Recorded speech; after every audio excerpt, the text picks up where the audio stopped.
é um prazer para mim estar com vocês, e especialmente para estudar um capítulo tão importante do livro que estamos estudando, que, de certa forma, corresponde ao capítulo 2 do livro de 2 Reis da Bíblia, porque o livro que vocês estão estudando, Os Ungidos, de fato, é um comentário da Bíblia, um comentário explicando diferentes passagens e fazendo as aplicações espirituais, porque a gente deve ler a Bíblia não apenas para ter a informação que a Bíblia oferece, mas, sobretudo, para aplicar a Bíblia na nossa vida.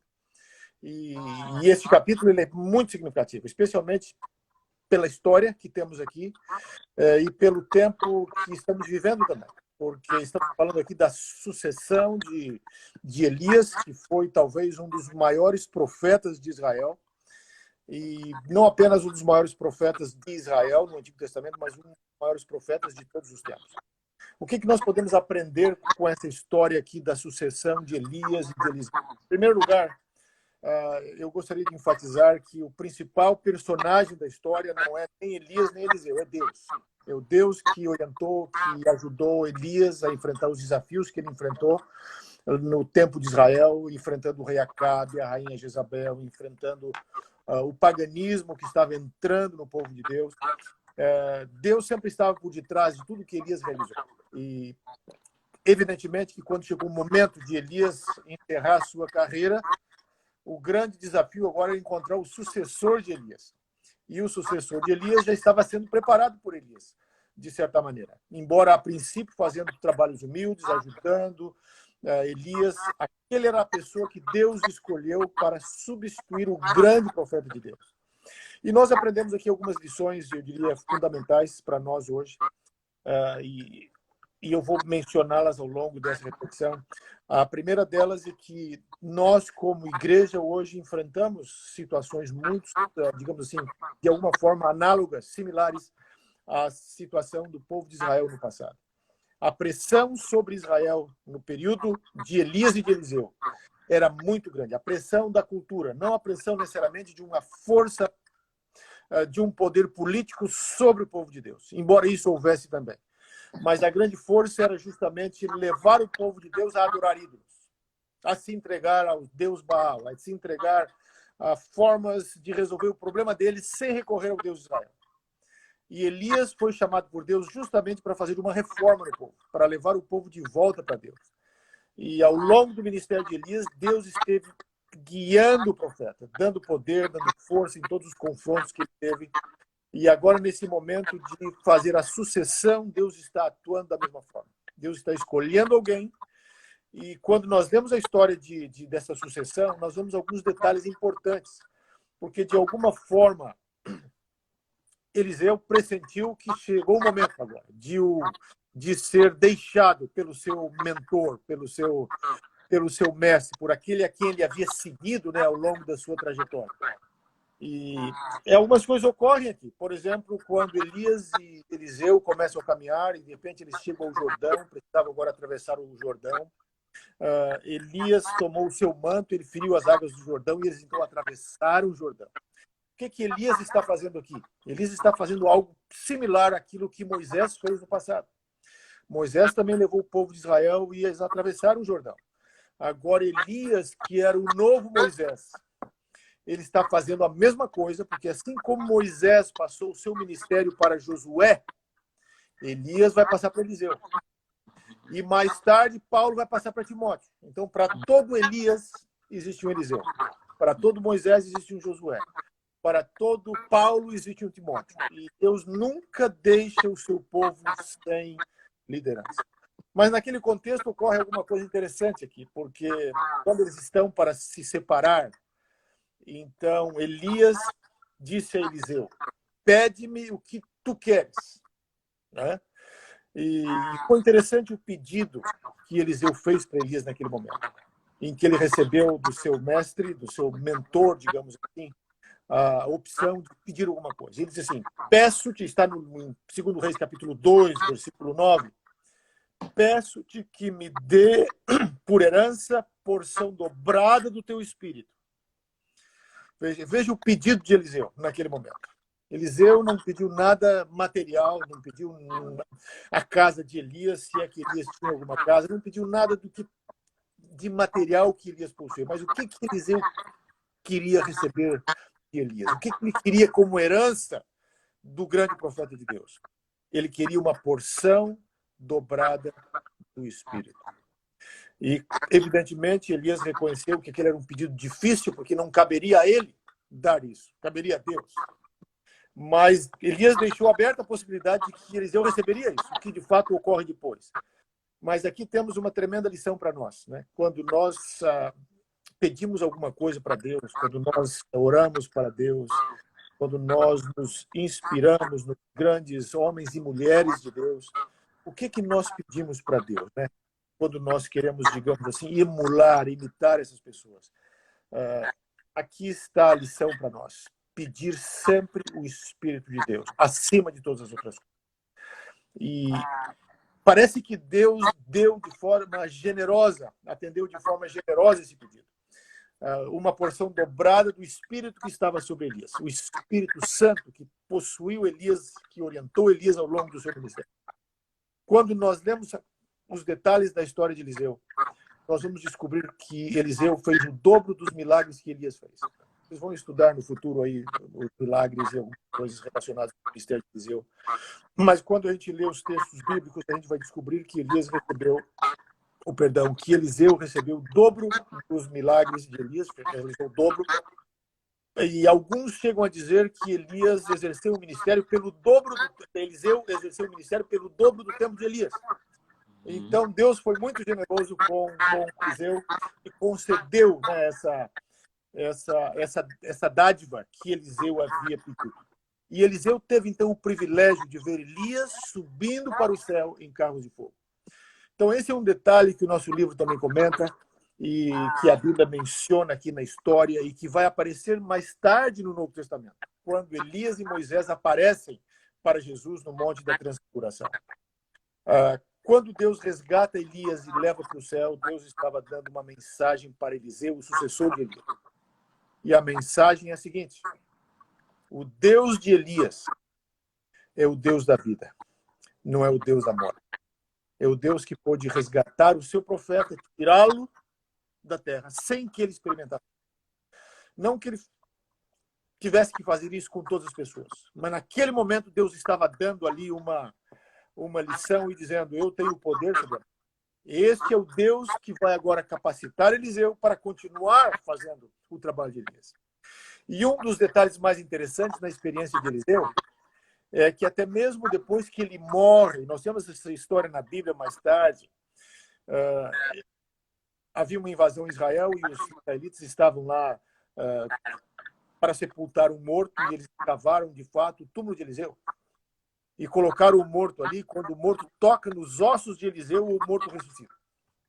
Esse é um dos milagres mais interessantes que nós temos na Bíblia. Eu acho que não temos nenhum outro similar, que um profeta, até mesmo depois da morte dele, Deus utiliza os ossos dele para ressuscitar alguém. Evidentemente que não foi os ossos de Eliseu que ressuscitaram aquela pessoa, foi o poder de Deus para mostrar para eles que o que Eliseu havia realizado como sucessor de Elias tinha total e absoluta aprovação de Deus. Amém. Ao mesmo tempo, era uma esperança para o povo de Deus.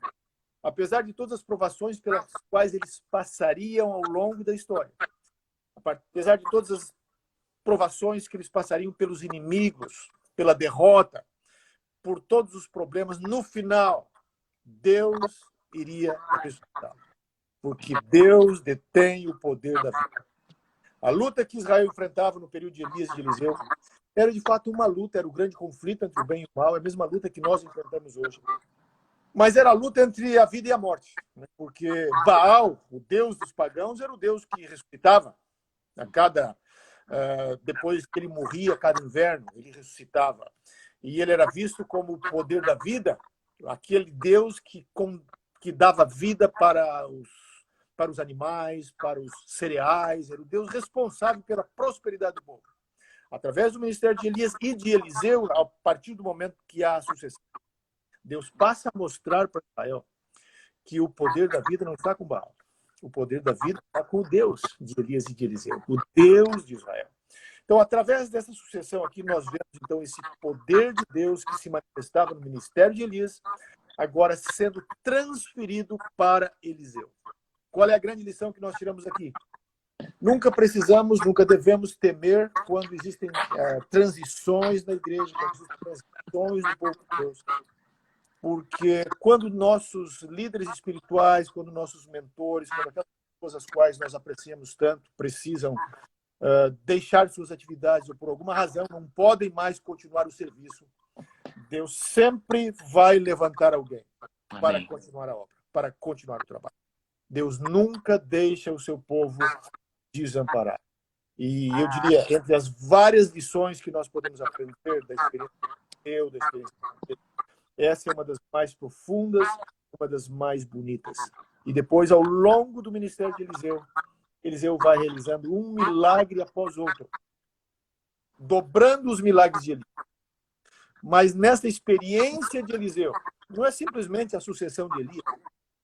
Nessa experiência de Eliseu, nós temos aqui agora um sinal daquilo que o verdadeiro profeta faria no futuro, Jesus Cristo.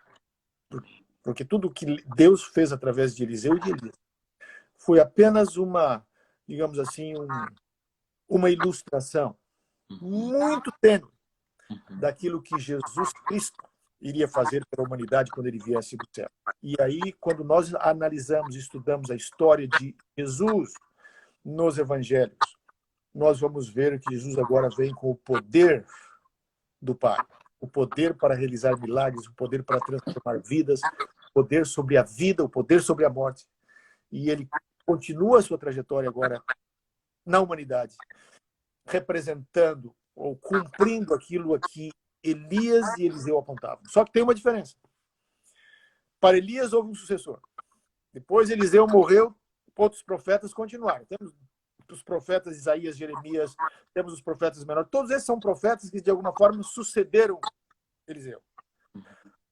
Mas o profeta maior, Jesus Cristo, esse não tem sucessor, porque esse jamais morre. Esse está vivo hoje.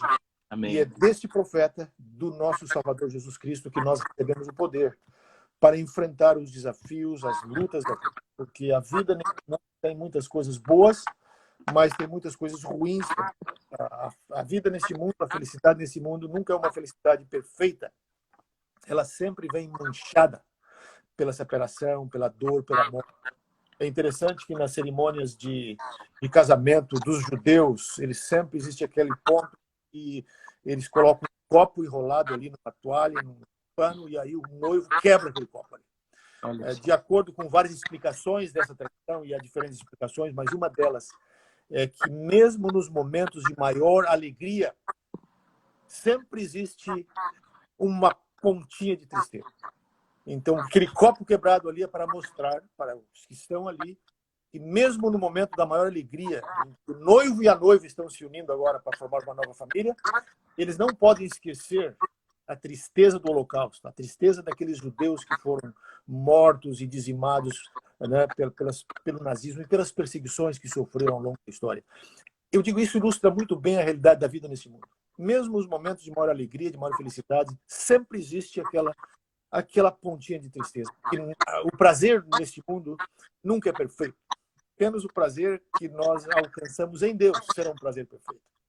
Onde nós vamos ver uma vida onde não haverá separação, não haverá morte, não haverá...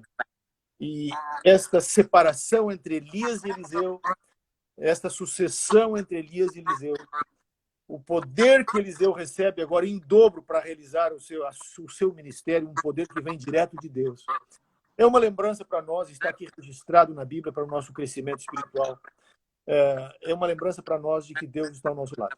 Amém. Se nós nos entregarmos ao Deus de Elias, ao Deus de Eliseu, nós podemos hoje, neste mundo, como, digamos assim, em miniatura, sucessores de Eliseu. Né? De certa forma, a igreja, cada um de nós, somos sucessores desses grandes profetas do passado, e nós temos a missão de falar para o mundo a respeito do Deus verdadeiro. Então, hoje, nós somos sucessores desses profetas, mas, acima de tudo, nós somos representantes de Jesus Cristo. Deus nos deu esta missão de viver na nossa vida o exemplo que Jesus Cristo nos deixou como profeta maior. E com essas reflexões, então, eu concluo a minha fala para vocês nessa manhã, com este pensamento, né, de que Deus, o Deus de Elias, o Deus de Eliseu, é o nosso Deus. Amém. O Pai de Jesus Cristo é o nosso Pai. E Jesus Cristo é o nosso Senhor. Que Deus abençoe a todos vocês, que tenham um dia abençoado nos diferentes desafios que vocês terão pela frente ao longo desse dia. Para alguns, o dia está começando. Para quem está lá na Inglaterra e outros lugares, já passou, eu creio, do meio-dia, ou já está chegando por aí. Mas que Deus abençoe a todos e sejam vocês verdadeiros sucessores dos profetas e verdadeiros seguidores de Jesus Cristo. Amém, amém. Doutor Elias, aqui a Selma está dizendo assim, olha, tenho pedido cada dia porção dobrada do Espírito Santo. A Auri está mencionando aqui, ó, comentários rápidos. Usa-nos, Senhor, mesmo não sendo Elias, mas que o teu poder nos reerga para a sua honra e glória, para a preparação final. Então temos aqui alguns comentários muito interessantes dos nossos amigos, né?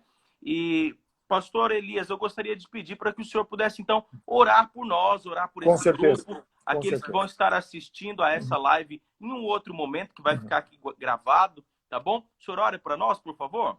Com certeza. Oremos, então. Nosso Deus, nosso Pai, nós louvamos o teu nome e nós te agradecemos, em primeiro lugar, porque em Cristo Jesus nós recebemos a salvação eterna. Amém. Nós te agradecemos porque em meio às lutas, aos desafios da vida, nós temos o Deus de Elias, o Deus de Eliseu ao nosso lado. Continua, Senhor, dirigindo a vida de cada um dos nossos amigos que estão assistindo essa live, daqueles que vão assistir este vídeo mais tarde, que eles possam, Senhor, ser capacitados pelo poder, pelo espírito de Elias, pela inspiração que moveu Eliseu a fazer o teu trabalho, que eles também possam receber de ti este espírito que tanto pedem e que tanto nós necessitamos. Amém. Toma-nos, Senhor, em tuas mãos. Capacita-nos para fazer a tua obra, para fazer o teu trabalho, para viver nossa vida de acordo com o modelo maior que é Jesus Cristo. Amém. Toma-nos a cada um em tuas mãos. Faze por nós e de nós muito mais do que nós sabemos te pedir. Em nome de Jesus. Amém. Amém, Senhor. Amém.